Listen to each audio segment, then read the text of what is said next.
Lesson 13, Histogram, Example 1. 12 residents from the city of Rockland were randomly selected and asked, how many TVs are in your household? The following data were obtained. Construct a proportion histogram with this data and describe the result. In this example, we're going to construct a proportion histogram. That is a histogram that displays the proportion on the vertical axis. After we've constructed our proportion histogram, we'll then use it to describe the result. Well, first, to construct any sort of graph, we need to have a title. The title needs to describe the data, in this case, which was number of TVs, and the population from which the sample was taken, in this case, Rockland households. So, the title for our histogram could be the number of TVs in Rockland households. Now to construct the actual histogram, we need to draw both vertical and horizontal axes. And then we need to clearly label each axis. The horizontal axis is the data axis, in this case, the number of TVs. So to complete the labeling of the number of TVs axis, we need to look at the actual sample data. So here's the original raw data, the result of a random sample.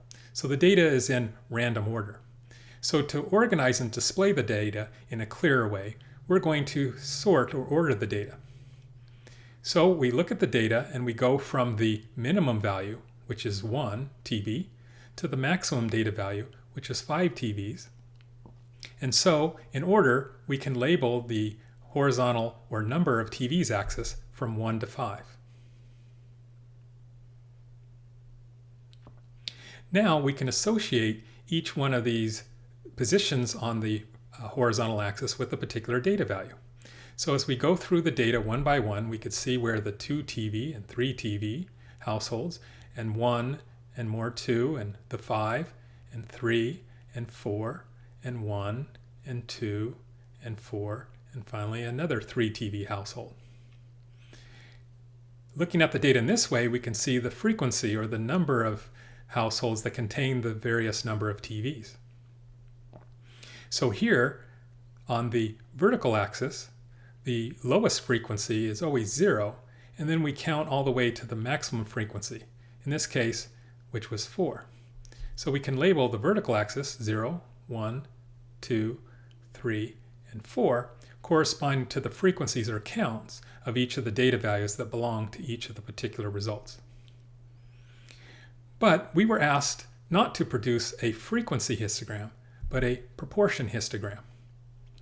So proportions are calculated by converting the frequency, how many, by dividing by the total number or the sample size. So here we could take the frequencies, divide by the total sample size, which was 12 because there's a random sample of 12 Rockland households taken, and now we've converted it into a proportion. So we can leave the proportion axis labeled in this way because proportions can be represented as fractions. But if you desire, you can convert the fractions into decimals or percentages. The fraction can be converted into a decimal by just dividing. So either way is perfectly acceptable. Now we can construct the bars of the histogram. The bars of the histogram need to totally encompass the data value and be drawn to a height corresponding to the statistic of interest, in this case the proportion.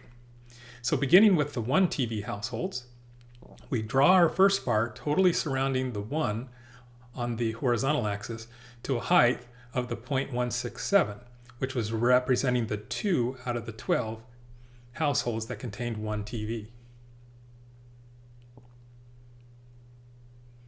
Now for the 2 TV households, we again draw a bar totally surrounding the 2 TV households corresponding to a height of its proportion, which is 0.25, which is representing the 3 out of the 12 households in the sample that contained 2 TVs.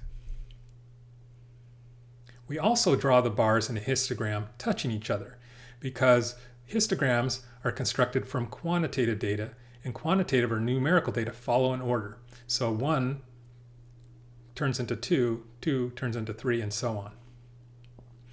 Now for 3 TV households, we draw the bar totally surrounding the 3 on the horizontal axis to a height of 0.333, which represents the 4 out of 12, or 1/3 of households in the sample that contain 3 TVs.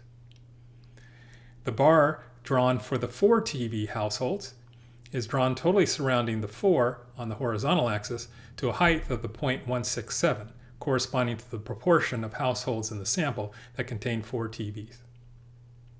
Finally, 5 TV households, you draw the rectangle totally surrounding the 5 to a height of 0.083, which corresponds to the 1 out of 12 households in the sample that had 5 TVs. So here is our completed histogram representing the number of TVs in Rockland households for our sample. Now we can describe the result. Instead of describing each individual result and its corresponding proportion, we can instead use our language in statistics to represent the overall shape, because quantitative data follows an order, and so the order or pattern in the data can be described using our special terms such as bell-shaped or skewed. Here, in the number of TVs in Rockland household data, notice that the center is where the high point occurs, and the ends is where the low points are located. And so the overall pattern is high in the middle, low on the ends, and overall it's symmetric about the center. That is, you extend about the same amount below the center as you do above the center. This type of pattern is referred to as a bell-shaped distribution. So we can give the following description. For this sample, the number of TVs in Rockland households resembled a bell-shaped distribution.